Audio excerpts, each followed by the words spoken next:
Las historias que estás por leer son relatos recopilados de testimonios reales, documentados por investigadores de fenómenos paranormales, antropólogos especializados en prácticas esotéricas latinoamericanas y periodistas que han dedicado años a documentar las consecuencias de recurrir a la brujería. Los nombres han sido cambiados para proteger la identidad de los involucrados, pero los hechos permanecen intactos, preservados en su crudeza original. Este no es un texto que promueve ni condena las prácticas esotéricas. Es un registro documental de lo que sucede cuando el amor de un padre o madre se encuentra con la desesperación, y esa combinación los lleva a buscar soluciones fuera de los caminos convencionales. Es una advertencia sobre cómo las mejores intenciones, cuando se canalizan a través de fuerzas que no comprendemos completamente, pueden desencadenar consecuencias que van mucho más allá de lo imaginable. La frase «nunca ayudes a sus hijos» puede sonar contraintuitiva, incluso cruel. Después de todo, ¿no es el instinto más básico de un padre proteger y ayudar a su descendencia? Pero estas historias revelan una verdad incómoda. Cuando esa ayuda se busca a través de la manipulación de energías oscuras, hechizos, trabajos espirituales o pactos con entidades que no comprendemos, el precio que se paga es invariablemente mucho mayor que cualquier beneficio temporal que se pueda obtener. Prepárate para adentrarte en relatos que pondrán a prueba tu percepción de la realidad, que te harán cuestionar los límites entre la coincidencia y la causalidad sobrenatural, y que quizás, solo quizás, te harán reconsiderar profundamente la idea de recurrir a la brujería, sin importar cuán desesperada sea tu situación. Historia 1. El amor que se convirtió en cadenas. La historia de Carmen y su hijo. Andrés Carmen Rodríguez era una madre soltera de 42 años que había dedicado toda su vida a criar a su único hijo, Andrés. Trabajaba doble turno en una fábrica textil, vivía en un departamento modesto en las afueras de Monterrey, y cada peso que ganaba lo invertía en la educación y bienestar de Andrés. Para Carmen, su hijo era todo, su razón de existir, su proyecto de vida, su esperanza de un futuro mejor. Andrés había sido aceptado en una universidad prestigiosa de la ciudad, donde estudiaba ingeniería. Carmen estaba orgullosa más allá de las palabras. Sin embargo, durante el segundo año de universidad, Andrés conoció a Valeria, una joven de una familia adinerada. Se enamoró perdidamente, pero pronto quedó claro para Carmen que esta relación era problemática.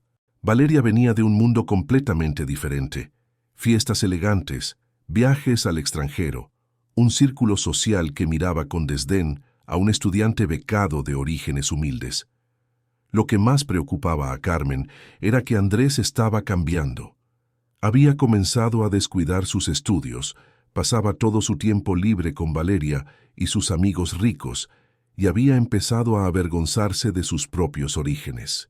En varias ocasiones, cuando Carmen intentó comunicarse con él mientras estaba con Valeria, Andrés mintió sobre quién era ella, presentándola como una conocida de la familia, en lugar de su madre. El punto de quiebre llegó cuando Andrés anunció que estaba considerando abandonar la universidad para trabajar en el negocio del padre de Valeria.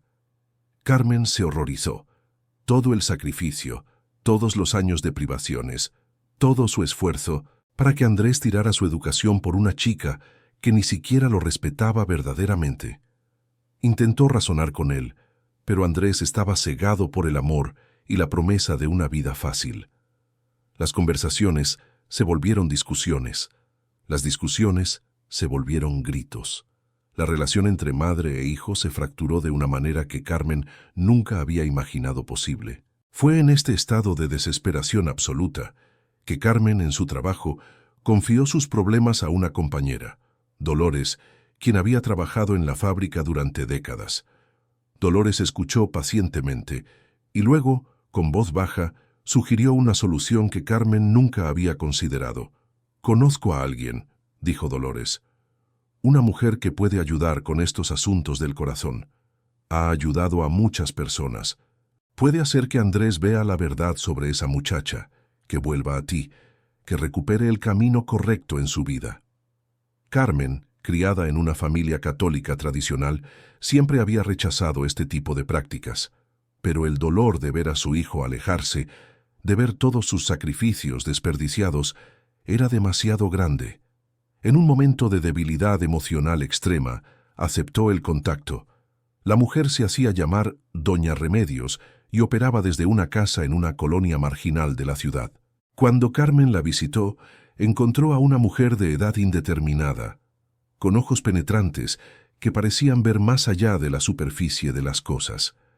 El lugar estaba lleno de velas, imágenes de santos que Carmen no reconocía, y el olor penetrante de incienso mezclado con algo más, algo que no podía identificar, pero que le provocaba un leve malestar en el estómago.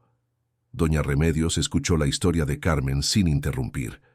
Cuando Carmen terminó, la mujer asintió lentamente. «Puedo ayudarte», dijo con voz rasposa. «Puedo hacer que tu hijo vea la verdad. Puedo romper el hechizo que esa muchacha tiene sobre él. Puedo hacer que vuelva a ti, que te ame como antes, que sea el hijo que mereces». Carmen sintió un estremecimiento. La forma en que doña Remedios había dicho hechizo no era metafórica. Estaba hablando literalmente de brujería. «¿Cómo funciona?», preguntó Carmen con voz temblorosa. «Es un trabajo de dominio y regreso», explicó doña Remedios. «Romperemos las ataduras que lo unen a esa mujer y crearemos nuevas ataduras que lo unan a ti. Él te amará por encima de todas las cosas, te buscará. No podrá estar en paz sin tu aprobación.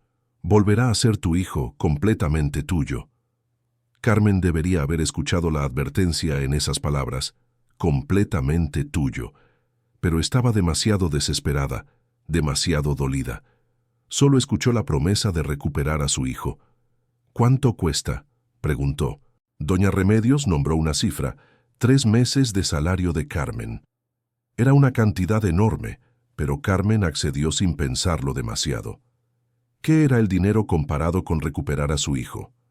El ritual, según describió doña Remedios, requeriría fotografías de Andrés, una prenda de ropa que hubiera usado recientemente, algunos cabellos si era posible, y la sangre de Carmen. También requeriría que Carmen regresara durante 9 noches consecutivas para participar en ceremonias. Carmen, contra todos sus instintos, contra toda su crianza religiosa, accedió a todo. Proporcionó las fotografías, consiguió una camisa de Andrés mientras él estaba en clase, e incluso logró obtener algunos cabellos del cepillo que él había dejado en casa durante su última visita. Las 9 noches de ritual fueron una experiencia que Carmen nunca olvidaría. Doña Remedios realizaba ceremonias que involucraban velas negras y rojas, muñecos que supuestamente representaban a Andrés y Valeria, invocaciones en lenguas que Carmen no reconocía, y rituales que incluían la sangre de Carmen mezclada con hierbas y otros ingredientes que prefería no conocer. En la 9ª noche, doña Remedios declaró que el trabajo estaba completo. «En 3 días verás los resultados. Tu hijo volverá a ti. Pero recuerda, lo que se ata no puede desatarse fácilmente. Has pedido su amor completo, y eso es lo que recibirás». Carmen regresó a casa sintiéndose extraña, una mezcla de esperanza, culpa y un malestar que no podía definir. Pero tenía fe en que había hecho lo necesario para salvar a su hijo de un futuro equivocado. 3 días después, exactamente como doña Remedios había predicho, Andrés apareció en el departamento de Carmen, pero no era el Andrés que Carmen recordaba. Había algo diferente en sus ojos, algo que la perturbó incluso mientras la abrazaba. «Mamá», dijo con una intensidad que era casi física, «he estado pensando mucho. Terminé con Valeria. Tenías razón sobre ella. Tenías razón sobre todo». Carmen debería haberse sentido aliviada, feliz, pero había algo en la forma en que Andrés la miraba, una dependencia en su voz que la inquietaba. En los días siguientes, el comportamiento de Andrés se volvió cada vez más preocupante. No solo había terminado con Valeria, había cortado contacto con todos sus amigos. Abandonó sus actividades extracurriculares. Comenzó a faltar a clases para pasar tiempo con Carmen. La llamaba docenas de veces al día. Entraba en pánico si ella no respondía inmediatamente. ¿Dónde estabas? ¿Por qué no contestaste? Necesito saber que estás bien, decía con una ansiedad que era completamente desproporcionada. Carmen intentó tranquilizarlo. Le dijo que estaba bien, que solo había estado ocupada en el trabajo, pero la preocupación de Andrés no disminuía. De hecho, empeoraba cada día. 2 semanas después del ritual, Andrés dejó la universidad. Simplemente dejó de asistir. Cuando Carmen, alarmada, le preguntó por qué, él respondió con una lógica que la heló. No te necesito lejos de ti, mamá. No puedo concentrarme cuando estoy lejos. La universidad no importa, solo tú importas. Necesito estar cerca de ti. Carmen intentó convencerlo de que regresara a la universidad, que esa educación era importante, que era por eso que ella había trabajado tan duro. Pero sus palabras no tenían efecto. Andrés estaba fijo en una idea. Estar con su madre era lo único importante. Consiguió un trabajo de medio tiempo cerca del departamento, uno que pagaba poco, pero que le permitía vivir cerca de Carmen y verla todos los días. Comenzó a aparecer en la fábrica donde ella trabajaba durante sus descansos, solo para asegurarse de que estuviera bien. Sus compañeras de trabajo empezaron a comentar sobre el comportamiento extraño de su hijo. Cuando Carmen intentó hablar con él sobre su comportamiento, Andrés se ponía ansioso, casi al borde del pánico. ¿Ya no me quieres cerca? ¿Hice algo mal? Dime qué hice mal y lo corregiré. Haré lo que sea para hacerte feliz, mamá. Era un amor, pero distorsionado, enfermizo, obsesivo. No era el amor natural de un hijo por su madre. Era algo más oscuro, más intenso, más aterrador. Carmen, horrorizada por lo que había desencadenado, regresó a ver a doña Remedios. «Tienes que deshacerlo», suplicó. «Esto no es lo que quería. Mi hijo está enfermo. Está obsesionado. No puede vivir su propia vida. Deshaz el trabajo, por favor». Doña Remedios la miró con una mezcla de compasión y algo que parecía ser satisfacción oscura. «Te advertí que lo que se ata no puede desatarse fácilmente. Pediste su amor completo, su devoción absoluta. Eso es lo que obtuviste. Los trabajos de dominio no se revierten, se pagan, y el precio de revertirlo sería mucho mayor que el precio que pagaste para hacerlo». «No me importa el precio», dijo Carmen desesperada. «Dime qué necesitas». Doña Remedios negó con la cabeza. «No es cuestión de dinero. El precio sería otro tipo de sacrificio. Y créeme, no querrías pagarlo. Lo mejor que puedes hacer es aprender a vivir con lo que has creado». Carmen salió de la casa de doña Remedios en un estado de shock. ¿Qué había hecho? En su intento de salvar a su hijo, lo había condenado a una existencia miserable de dependencia enfermiza. Los meses siguientes fueron un infierno. Andrés se volvió cada vez más dependiente.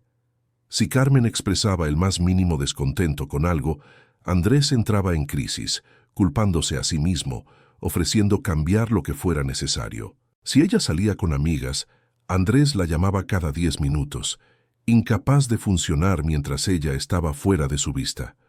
Cuando Carmen intentó animarlo a salir con amigos, a buscar pareja, a rehacer su vida social, Andrés reaccionaba con lo que solo podía describirse como horror. «¿Por qué querría estar con otras personas cuando te tengo a ti? Tú eres todo lo que necesito». Carmen consultó psicólogos, quienes diagnosticaron a Andrés con trastorno de dependencia severo y posiblemente trastorno de personalidad dependiente. Le recetaron terapia y medicación. Pero nada ayudaba, porque esto no era una enfermedad mental ordinaria. Era el resultado de un trabajo espiritual, de fuerzas que habían sido manipuladas y ahora no podían ser controladas. 1 año después del ritual, Carmen era una mujer completamente diferente. El peso de la culpa la consumía. Había perdido peso, dormía mal y vivía en un estado constante de ansiedad. Y lo peor era que no podía contarle a nadie la verdad sobre lo que había hecho. ¿Quién la creería? ¿Quién entendería? 2 años después, la situación había empeorado tanto que Carmen consideró el suicidio.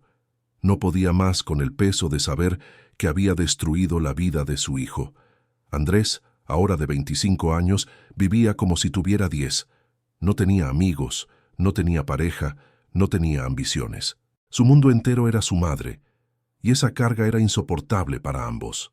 En un último intento desesperado, Carmen buscó ayuda de un sacerdote especializado en liberación espiritual. El padre Miguel, un hombre de 60 años con décadas de experiencia en casos de influencia espiritual negativa, escuchó la historia de Carmen con gravedad creciente. Lo que describes es uno de los trabajos más peligrosos en la brujería, explicó el padre Miguel. Los trabajos de dominio rompen el libre albedrío de una persona, convirtiéndola en esclava emocional de otra.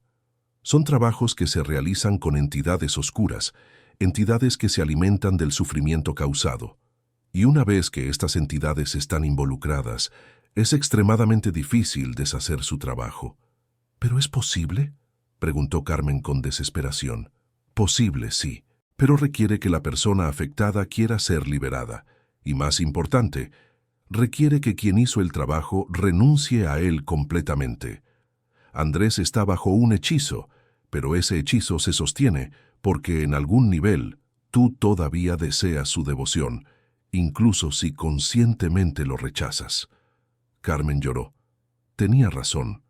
Parte de ella, la parte herida que había buscado a doña Remedios en primer lugar, todavía se aferraba a la idea de que su hijo la necesitara, la quisiera sobre todas las cosas. Con la guía del padre Miguel, Carmen comenzó un proceso de liberación que duró meses. Incluía oraciones intensas, renuncias formales al trabajo que había solicitado, ayunos y enfrentar las partes más oscuras de sí misma, su necesidad de control, su incapacidad de dejar que Andrés fuera su propia persona, su amor que se había convertido en posesión. Fue un proceso doloroso, como arrancarse partes de sí misma. Pero lentamente, muy lentamente, Andrés comenzó a mejorar. La niebla en sus ojos empezó a disiparse. Comenzó a cuestionar por qué había abandonado la universidad, por qué no tenía amigos, por qué su vida entera giraba alrededor de su madre. La liberación completa tomó 2 años, 2 años de trabajo espiritual constante, de terapia para ambos, de Carmen aprendiendo a soltar y Andrés aprendiendo a ser independiente nuevamente. Hoy, 5 años después del ritual original, Andrés ha reconstruido su vida. Volvió a la universidad, se graduó, tiene un trabajo respetable y está en una relación saludable. Pero la relación entre madre e hijo nunca será la misma. Hay una distancia ahora, una barrera que no estaba antes. Andrés, aunque ha perdonado a su madre en teoría, mantiene cierta distancia emocional, como si parte de él todavía recordara esos años de esclavitud emocional y necesitara protegerse. Carmen vive con la culpa todos los días. Quería ayudar a mi hijo, dice con lágrimas en los ojos. Solo quería que estuviera bien, que no cometiera un error que arruinara su futuro. Pero en mi intento de salvarlo, casi lo destruyo. Aprendí de la manera más dolorosa que el amor de un padre no justifica jugar con fuerzas que no comprendemos. Aprendí que a veces la mejor manera de ayudar a nuestros hijos es dejarlos cometer sus propios errores, aprender sus propias lecciones, vivir sus propias vidas. Porque cuando intentas forzar el camino que crees que es mejor para ellos, especialmente usando medios oscuros, las consecuencias son peores que cualquier error que pudieran haber cometido por sí mismos. Historia 2. El éxito maldito. La ambición de Patricia por su hija. Patricia Morales era ejecutiva en una empresa multinacional en Ciudad de México. Había llegado ahí a través de trabajo duro, sacrificio y determinación inquebrantable. Venía de una familia pobre de Oaxaca y había luchado cada paso del camino para alcanzar el éxito profesional que tenía. Cuando tuvo a su hija Isabela, se prometió a sí misma que su hija nunca tendría que luchar como ella lo había hecho. Isabela tendría todas las oportunidades, toda la educación, todos los recursos que Patricia no tuvo. Isabela era una niña brillante, talentosa y, para ser honesta, bastante normal. Sacaba buenas calificaciones, tenía amigos, disfrutaba de actividades como cualquier niña de 12 años. Pero para Patricia, bueno, no era suficiente. Quería que Isabela fuera excepcional, que destacara, que fuera la mejor en todo. Inscribió a Isabela en clases de todo: piano, ballet, matemáticas avanzadas, inglés, francés, natación. El horario de Isabela estaba tan cargado que apenas tenía tiempo para jugar o simplemente ser una niña. Cuando Isabela protestaba, Patricia le decía: «Es por tu bien. Algún día me lo agradecerás. Estoy haciendo lo que mi madre nunca pudo hacer por mí». El problema llegó cuando Isabela comenzó la secundaria. A pesar de todos los recursos y todas las clases privadas, Isabela era promedio. Inteligente, sí, pero no un prodigio. Talentosa, sí, pero no excepcional. Y para Patricia, esto era inaceptable. Comenzó a presionar más a Isabela, contrató más tutores, agregó más actividades. Pero Isabela, abrumada y exhausta, comenzó a tener un rendimiento aún peor. Sus calificaciones bajaron. Abandonó actividades que antes disfrutaba. Comenzó a mostrar signos de ansiedad y depresión. Patricia, en lugar de ver esto como una señal de que necesitaba reducir la presión, lo interpretó como que Isabela necesitaba aún más ayuda. Fue entonces cuando una conocida, otra madre del colegio privado al que Isabela asistía, le mencionó en una conversación casual: «¿Sabes? Hay personas que pueden ayudar con estas cosas. Personas que pueden dar un empujón especial». Patricia, sofisticada, educada, escéptica por naturaleza, normalmente habría descartado esto como superstición, pero estaba desesperada. Había invertido tanto tiempo, tanto dinero, tanto esfuerzo en el éxito de Isabela. No podía aceptar que su hija fuera simplemente normal. La persona a la que fue referida se hacía llamar Maestro Esteban y operaba desde un estudio elegante en la Condesa, muy diferente de la imagen estereotípica de un brujo. Era un hombre bien vestido, de unos 50 años, que hablaba con la confianza de un consultor corporativo y cuyas tarifas eran acordes con su clientela de clase alta. «Muchos padres exitosos vienen a mí», explicó Maestro Esteban con una sonrisa profesional. «Entienden que en el mundo competitivo de hoy, a veces necesitamos ventajas adicionales. Yo proporciono esas ventajas a través de trabajos energéticos especializados».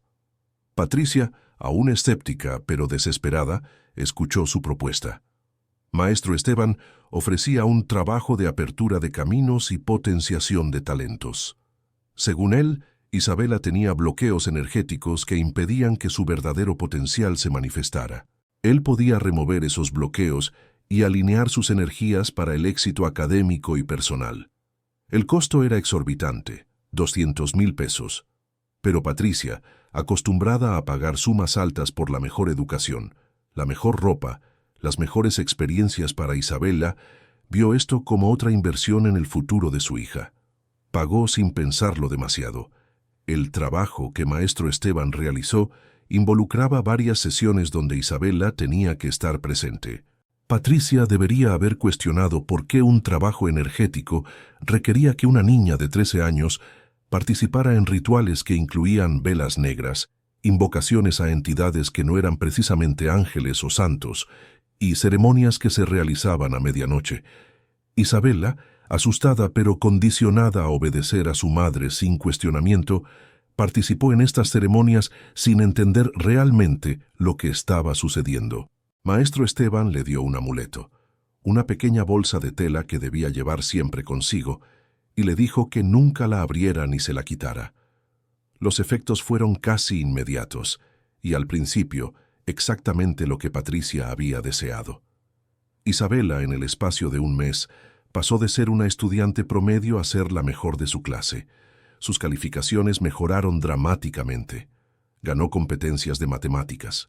Su rendimiento en piano mejoró tanto que su maestro sugirió que podría tener una carrera profesional si lo deseaba. Patricia estaba eufórica. Su inversión había valido la pena. Isabela finalmente estaba mostrando el potencial que Patricia siempre había sabido que tenía. Nunca se detuvo a preguntarse cómo era posible un cambio tan drástico y repentino. Nunca notó o eligió no notar los otros cambios en Isabela, porque junto con el éxito académico llegaron otros cambios. Isabela se volvió diferente, más callada, más distante. Cuando Patricia le preguntaba cómo se sentía, Isabela respondía que estaba bien, pero había algo en sus ojos, una vacuidad que no había estado ahí antes. Isabela dejó de pasar tiempo con sus amigos. Cuando Patricia le preguntaba por qué, Isabela respondía simplemente: «No tengo tiempo, tengo que estudiar». Sus amigos reportaban que Isabela se había vuelto fría, casi cruel en algunos de sus comentarios hacia ellos. Pero Patricia, cegada por el orgullo de los logros de su hija, minimizó estas preocupaciones. «Es solo que está más madura ahora», decía a otros padres. «Está enfocada en lo que realmente importa». 6 meses después del ritual, Isabela ganó una competencia nacional de matemáticas, asegurando una beca completa para la universidad de su elección cuando llegara el momento. Patricia organizó una fiesta de celebración. Pero durante la fiesta, algo pasó que finalmente abrió los ojos de Patricia a la realidad de lo que había hecho. Isabela estaba recibiendo felicitaciones de familiares y amigos cuando de repente, en medio de la conversación, se detuvo a mitad de una frase. Sus ojos se pusieron en blanco y comenzó a convulsionar. Cayó al suelo mientras todos a su alrededor gritaban con horror. En el hospital, los médicos no pudieron encontrar ninguna causa médica para la convulsión. No había evidencia de epilepsia, ni tumor cerebral, ni ninguna otra condición neurológica. Los exámenes de toxicología fueron negativos. Era como si simplemente hubiera pasado. Isabela recuperó la conciencia después de 2 horas, pero cuando despertó, no era la misma. Algo fundamental había cambiado. Miraba a su alrededor con confusión, como si no reconociera dónde estaba. Cuando vio a Patricia, algo en sus ojos se endureció. «¿Qué me hiciste?», preguntó con una voz que parecía más vieja que sus 13 años. «Veo cosas, mamá. Hay algo dentro de mí, algo que no es mío. ¿Qué me hiciste?». Patricia, aterrorizada, balbuceó negaciones, pero Isabela no la dejó terminar. «Ese hombre, el del estudio elegante, el trabajo que me hiciste hacer, el amuleto. Hay algo en el amuleto, ¿verdad? Algo que cambió quién soy». Con manos temblorosas, Isabela sacó el pequeño amuleto de tela que había estado llevando durante meses. Antes de que Patricia pudiera detenerla, Isabela lo abrió. Dentro había cosas que hicieron que los médicos y enfermeras presentes retrocedieran con asco: fragmentos de huesos, algo que parecía ser piel seca, cabellos y una sustancia negra y aceitosa que olía a muerte. «¿Qué es esto?», gritó Isabela. «¿Qué pusiste dentro de mí?». Patricia, finalmente enfrentando la realidad de lo que había hecho, colapsó en llanto. Le contó todo a Isabela, su desesperación porque Isabela fuera exitosa, su visita a Maestro Esteban, el ritual, el amuleto. La furia en los ojos de Isabela era como nada que Patricia hubiera visto antes. «Me vendiste», dijo con voz fría. «Vendiste mi alma, mi identidad, mi libertad, porque no era lo suficientemente buena para ti tal como era. Preferiste que fuera una muñeca poseída y exitosa que una persona real y feliz». Los días siguientes fueron caóticos. Patricia, desesperada por arreglar lo que había roto, intentó contactar a Maestro Esteban, pero el número que tenía ya no funcionaba. Cuando fue a su estudio en la Condesa, el lugar estaba vacío, como si nunca hubiera estado ocupado. Los vecinos no recordaban a nadie que coincidiera con la descripción de Maestro Esteban. Era como si hubiera desaparecido, o quizás nunca hubiera existido realmente como ella lo recordaba. Isabela, después de desechar el amuleto, comenzó a cambiar nuevamente, pero no volvió a ser la niña que había sido antes del ritual. El cambio era diferente, más oscuro. Comenzó a tener pesadillas violentas. Reportaba ver sombras en las esquinas de su habitación. Escuchaba voces que le susurraban cosas que no podía o no quería repetir a nadie. Su rendimiento académico, que había sido excepcional, no solo regresó a la normalidad, sino que cayó por debajo de eso. Era como si lo que fuera que le había estado dando ese éxito antinatural se hubiera llevado algo cuando se fue. Isabela tenía dificultades para concentrarse, para recordar cosas que antes sabía, para procesar información nueva. Patricia buscó ayuda de curanderos, sacerdotes, chamanes, cualquiera que pudiera revertir lo que había sido hecho. Gastó más de 1.000.000 de pesos en diversos rituales de limpieza y liberación. Algunos ayudaron temporalmente, otros parecieron empeorar las cosas. La relación entre madre e hija estaba irremediablemente rota. Isabela, ahora de 16 años, apenas le hablaba a Patricia. Vivían en la misma casa, pero como extrañas, conectadas solo por el trauma compartido de lo que Patricia había hecho. Un curandero, un hombre mayor de Veracruz, que Patricia había visitado en un último intento desesperado, le explicó lo que creía que había pasado. Cuando buscas éxito a través de medios oscuros para otra persona, especialmente para alguien que no lo pidió conscientemente, estás haciendo un pacto en su nombre sin su consentimiento. Estás vendiendo parte de su espíritu, su esencia, su libre albedrío. Lo que le dieron a su hija no fue talento real ni conocimiento real. Fue un préstamo de una entidad que ahora espera pago. Y como su hija nunca acordó ese pacto, está atrapada en una deuda que no contrajo. Esa deuda se cobrará de una forma u otra durante el resto de su vida. ¿Cómo la libero?, suplicó Patricia. El curandero negó con la cabeza tristemente. Algunos pactos no pueden romperse, solo pueden pagarse. Y el precio es algo que ni usted ni su hija querrían pagar. Hoy, 3 años después, Isabela vive con su abuela en Oaxaca, lejos de Patricia. Decidió que necesitaba distancia de la madre que la había usado como proyecto, que había preferido un éxito artificial para su hija sobre la felicidad y bienestar real de la misma. Isabela está en terapia, lidiando con el trauma de lo que vivió. Está en una escuela normal, con calificaciones promedio, y eso está bien para ella. Ha aprendido que ser normal no es algo de lo que avergonzarse. Ha aprendido que el éxito que viene con el precio de tu alma no es éxito real. Patricia, por su parte, vive sola en Ciudad de México. Su carrera exitosa continúa, pero todo le parece vacío ahora. Tiene dinero, tiene posición, pero perdió lo único que realmente importaba: la relación con su hija. Quería darle el mundo a mi hija, dice Patricia en una entrevista para un documental sobre los peligros de la brujería moderna. Quería que tuviera todas las oportunidades que yo no tuve. Pero en mi ambición, en mi incapacidad de aceptar que ella era perfecta tal como era, recurrí a fuerzas oscuras, y esas fuerzas tomaron a mi hija y la convirtieron en algo que no era. La liberé de esa influencia, pero el daño ya estaba hecho. La niña que era antes se perdió para siempre. La Isabela que existe ahora es un alma herida, traumatizada por lo que su propia madre le hizo. Vivo cada día sabiendo que destruí a mi hija en mi intento de mejorarla. Y no hay brujería en el mundo que pueda deshacer eso. Historia 3. La curación que mató. El caso de Roberto y su hijo enfermo. Roberto Jiménez y su esposa María vivían en Guadalajara con sus 3 hijos. Su hijo menor, Diego, de 8 años, fue diagnosticado con leucemia linfoblástica aguda. Fue un diagnóstico devastador, pero los médicos fueron claros. Con el tratamiento apropiado de quimioterapia, las probabilidades de supervivencia de Diego eran buenas, alrededor del 85-90%.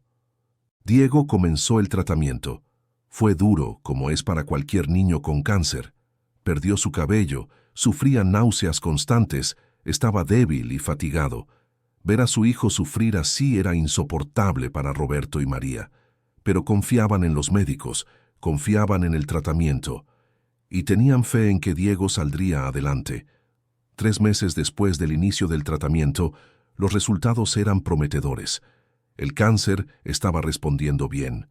Los médicos estaban optimistas, pero fue en este momento que una amiga de la familia, una mujer llamada Lucía que conocía a la familia de años, visitó a Roberto y María.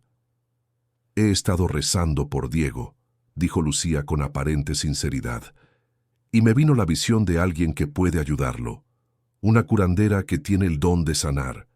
He visto milagros con mis propios ojos, personas desahuciadas por los médicos que ella curó. ¿No querrían darle a Diego todas las oportunidades posibles?» Roberto y María eran personas religiosas, pero también racionales. «Los médicos dicen que Diego está respondiendo bien», dijo María. «Vamos a seguir con el tratamiento médico». Pero Lucía persistió. «Por supuesto, continúen con los médicos, Pero ¿por qué no combinar lo mejor de ambos mundos, la medicina moderna y la sanación espiritual? Muchas personas lo hacen.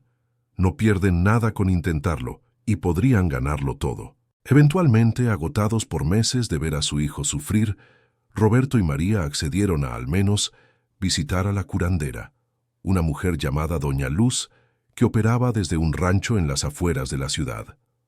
Doña Luz era una mujer de unos 70 años, con una presencia que inspiraba confianza. Hablaba con voz suave, citaba las escrituras y parecía genuinamente compasiva cuando escuchaba sobre la condición de Diego. Su casa estaba llena de imágenes de santos y la Virgen de Guadalupe. Para Roberto y María, esto los hizo sentir más cómodos. No parecía brujería, parecía fe. «Puedo ayudar al niño», dijo Doña Luz después de escuchar sobre el caso de Diego. «Tengo el don de curación que Dios me dio.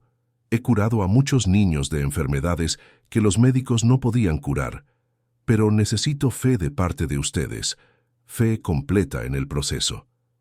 «Seguiremos con el tratamiento médico también», aclaró Roberto. Doña Luz frunció el ceño ligeramente. «El problema con mezclar los dos es que los medicamentos de los doctores llenan el cuerpo de toxinas. Esas toxinas interfieren con la sanación espiritual. Para que mi trabajo sea efectivo, el niño debe estar limpio de esas sustancias». Roberto y María se miraron con incertidumbre. Doña Luz continuó. «No digo que abandonen a los médicos completamente, pero durante el periodo de sanación espiritual, que tomaría aproximadamente un mes, el niño necesitaría suspender la quimioterapia para que la energía curativa pueda fluir libremente en su cuerpo». Esto hizo que todas las alarmas sonaran en la mente de Roberto. «Espere, ¿está sugiriendo que detengamos el tratamiento de cáncer de nuestro hijo?» «Solo temporalmente», dijo Doña Luz con calma. «Un mes. En ese mes haré un trabajo intensivo de limpieza y curación. He visto cánceres desaparecer completamente en ese tiempo. Y si no funciona, pueden regresar a los médicos, pero denle una oportunidad a la sanación espiritual de funcionar sin interferencia». Roberto y María se fueron de la casa de Doña Luz sin comprometerse a nada. Discutieron el asunto extensamente esa noche. La idea de detener el tratamiento que estaba funcionando parecía una locura, pero Lucía había sido muy convincente sobre los milagros que había visto, y la desesperación de padres viendo a su hijo sufrir los efectos secundarios de la quimioterapia es una fuerza poderosa. Consultaron con el oncólogo de Diego, quien fue absolutamente claro. Detener el tratamiento ahora sería extremadamente peligroso. Diego está respondiendo bien. Estamos en una fase crítica. Interrumpir la quimioterapia ahora podría permitir que el cáncer regrese con fuerza. Por favor, no hagan esto. Pero Lucía seguía insistiendo, visitándolos casi diariamente con historias de niños que habían sido curados milagrosamente por Doña Luz. Roberto y María, en un estado de agotamiento emocional y físico después de meses de estrés, comenzaron a dudar. Finalmente, en un momento de debilidad, tomaron una decisión que cambiaría sus vidas para siempre. Suspendieron la quimioterapia por un mes y llevaron a Diego a vivir en el rancho con Doña Luz para el tratamiento de sanación intensivo. El oncólogo estaba horrorizado. «Están poniendo en riesgo la vida de su hijo», les advirtió.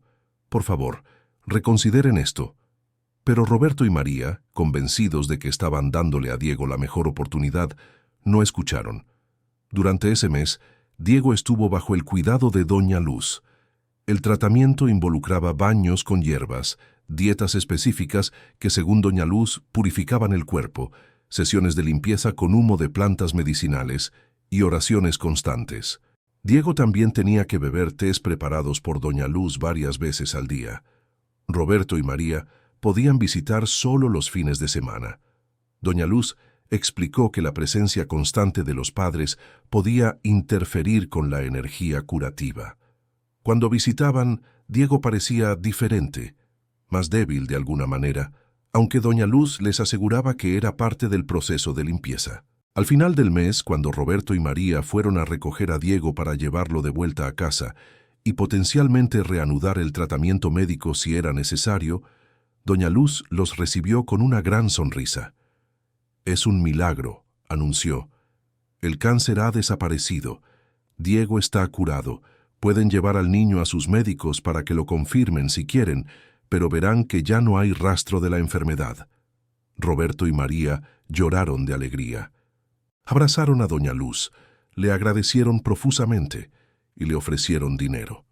Doña Luz rechazó el pago. «No cobro por los dones que Dios me ha dado», dijo con humildad. «La alegría de ver a un niño curado es pago suficiente».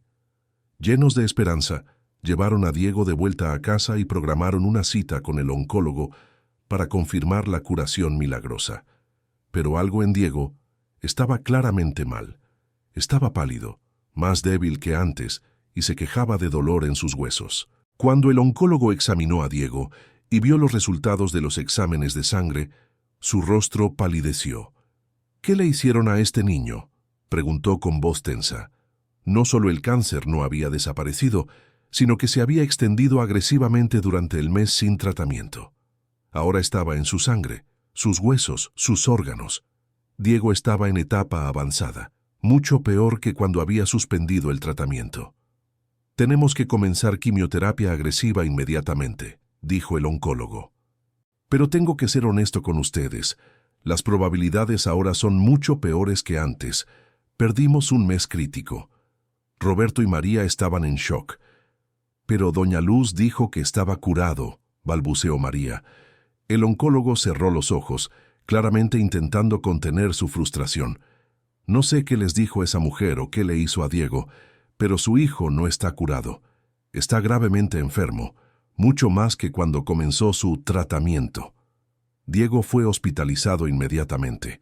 Comenzaron una quimioterapia agresiva, mucho más fuerte que la que había estado recibiendo antes, pero su pequeño cuerpo, ya debilitado por el mes de tratamiento con Doña Luz, no respondía bien.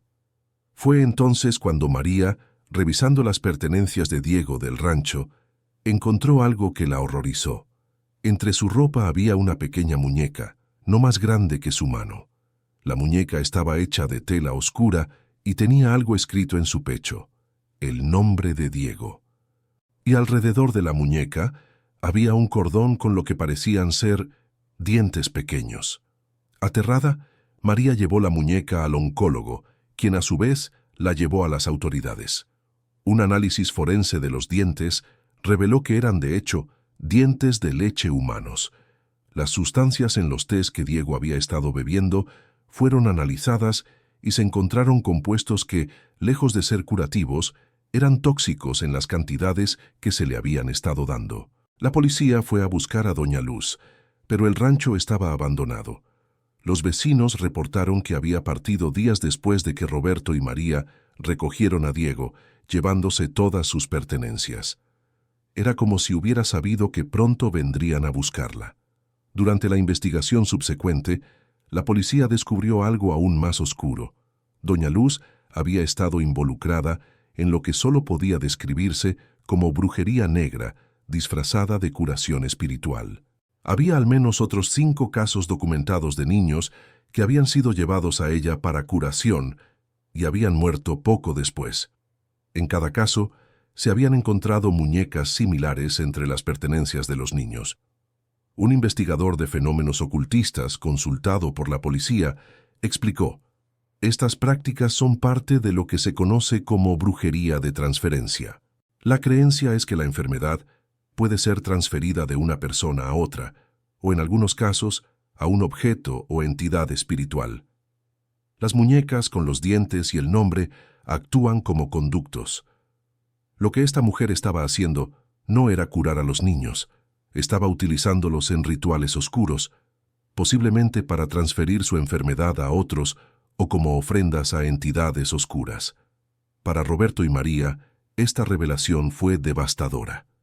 No solo habían puesto a su hijo en manos de una bruja practicante de magia negra, sino que habían participado activamente en rituales que posiblemente empeoraron su condición.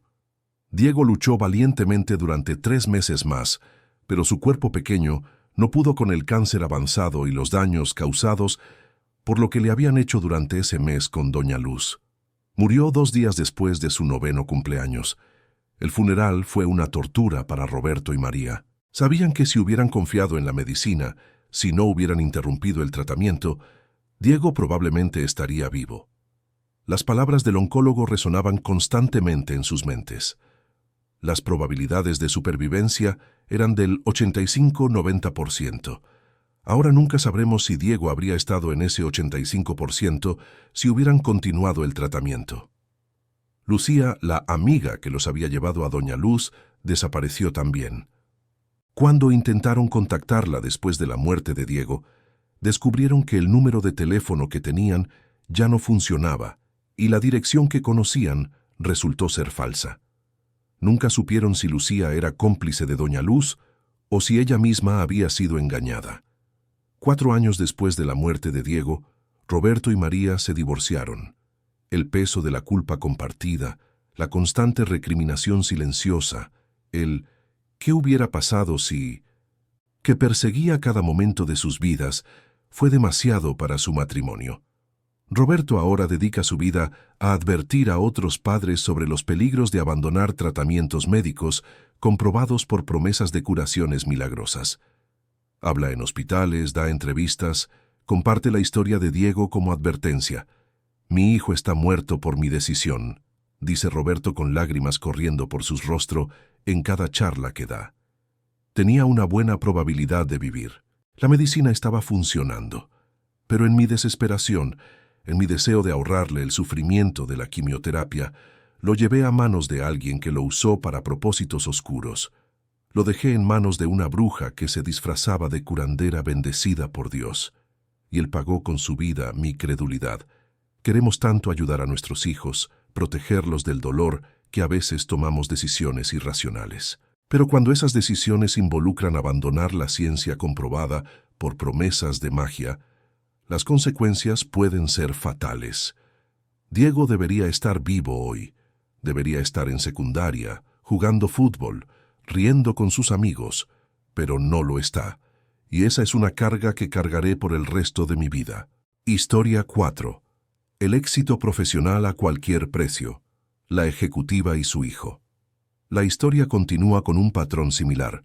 Una madre ejecutiva que hace un pacto para asegurar el éxito profesional de su hijo adulto, solo para descubrir que cada promoción y logro viene acompañado de la destrucción de su salud mental y relaciones personales. Conclusión: el precio invisible del amor distorsionado. Estas historias, documentadas a través de años de investigación, entrevistas y testimonios verificados, revelan un patrón consistente y profundamente perturbador.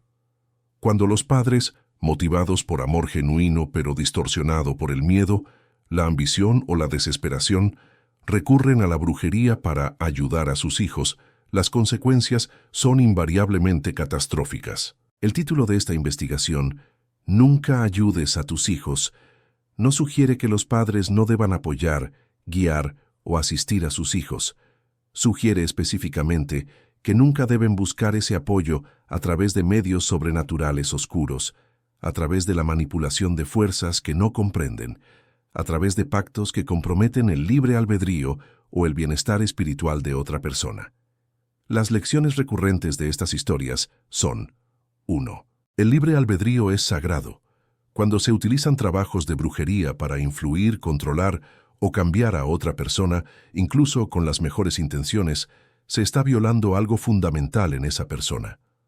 Los resultados pueden parecer positivos inicialmente, pero siempre vienen con consecuencias oscuras. 2. Los atajos tienen costos. El éxito, el amor, la salud obtenidos a través de medios sobrenaturales no son reales. Son préstamos de entidades que eventualmente cobrarán con intereses. Y el pago raramente es solo monetario. Es espiritual, emocional, y frecuentemente se cobra de las personas que menos lo merecen.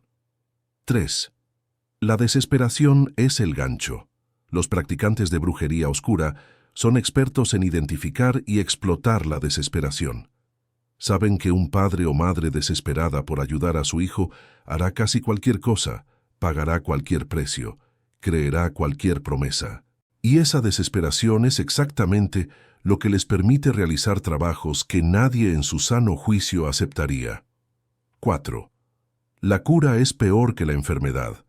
En todos estos casos, el problema que los padres intentaban resolver a través de la brujería, un romance inadecuado, rendimiento académico promedio, una enfermedad, era menos dañino que la solución que implementaron. El amor distorsionado de Andrés, el trauma de Isabela, la muerte de Diego, todas estas consecuencias fueron peores que los problemas originales. 5. El daño es intergeneracional. El trauma causado por estos actos de ayuda a través de brujería no se limita a la persona que fue el objeto del trabajo. Se extiende a toda la familia, destruye relaciones, crea culpa que persiste por generaciones y deja cicatrices que nunca sanan completamente. ¿Qué hacer entonces cuando un hijo enfrenta problemas? La respuesta es tan simple como difícil de implementar.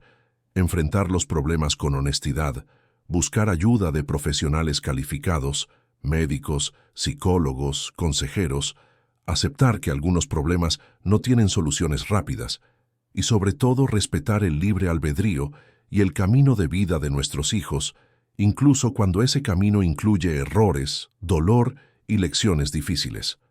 El amor de un padre debe ser un apoyo, no una cadena. Debe empoderar, no controlar. Debe guiar, no forzar. Y cuando ese amor se expresa a través de medios que violan la autonomía fundamental de otra persona, deja de ser amor y se convierte en algo mucho más oscuro. Para aquellos que ya han recurrido a estos medios, que ya han hecho trabajos de brujería en nombre de sus hijos, el camino de regreso es difícil, pero no imposible. Requiere buscar ayuda de verdaderos profesionales espirituales, no charlatanes que prometen soluciones fáciles por dinero. Requiere honestidad absoluta sobre lo que se hizo, requiere humildad para aceptar las consecuencias de las propias acciones y sobre todo requiere el valor de pedir perdón a la persona cuyo libre albedrío fue violado. Estas historias están aquí no para juzgar a quienes cayeron en la tentación de la brujería en momentos de desesperación, sino para advertir a quienes aún están a tiempo de elegir un camino diferente. La próxima vez que enfrentes un problema con tu hijo y alguien te susurre sobre soluciones mágicas, sobre hechizos que pueden arreglar todo, sobre rituales que garantizan resultados, recuerda estas historias. Recuerda a Carmen, llorando sobre la ruina de su hijo. Recuerda a Patricia, separada para siempre de la hija que intentó mejorar. Recuerda a Roberto, cargando la culpa de la muerte de Diego. Y entonces, elige el camino difícil de la realidad, de la medicina comprobada, de la psicología profesional, del apoyo real en lugar de las soluciones mágicas. Porque al final, el verdadero amor de un padre se demuestra no en su capacidad de controlar el destino de su hijo, sino en su capacidad de acompañar, apoyar y respetar el viaje único que cada hijo debe hacer por sí mismo. Nunca ayudes a tus hijos a través de la brujería. Ayúdalos con amor real, con apoyo genuino, con respeto a su autonomía y con la sabiduría de saber que algunos problemas son parte del crecimiento humano y no deben ser eliminados artificialmente, sino enfrentados y superados naturalmente. Porque el costo de las soluciones mágicas siempre será mayor que el costo de dejar que la vida siga su curso natural, por doloroso que ese curso pueda ser en el momento.